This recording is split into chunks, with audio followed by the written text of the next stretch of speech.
The Lenovo Tab is the latest tablet from the China-based brand in India that is available for purchase. It's a budget Android tablet with large 10.1-inch display with LCD display with WXGA resolution and a refresh rate of 60 Hz. It has rated at 400 nits of brightness.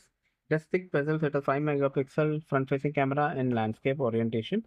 It's powered by uh, MediaTek Helio G85 SoC featuring 4 GB of RAM, 128 GB of internal storage, which is expanded by micro SD card slot. It has 5100 mAh battery with 15-watt charging support, 3.5 headphone jack, dual speakers with Dolby Atmos support, and 8 megapixel rear camera. It's available in lunar gray and polar blue colors. It weighs 425 grams. It runs Android 14 based ZUI 16 out of the box and will receive 2 years of Android updates.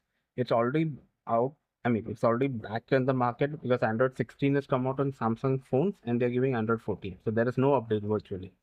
It's available in both Wi-Fi and Wi-Fi LTE variants. The Wi-Fi variant is available in 464 GB priced at 11,000 rupees, 120 GB that is priced at 12,000 rupees. The Wi-Fi LTE version is 13,000 rupees. The tablet is available for purchase via Amazon and official Lenovo India website.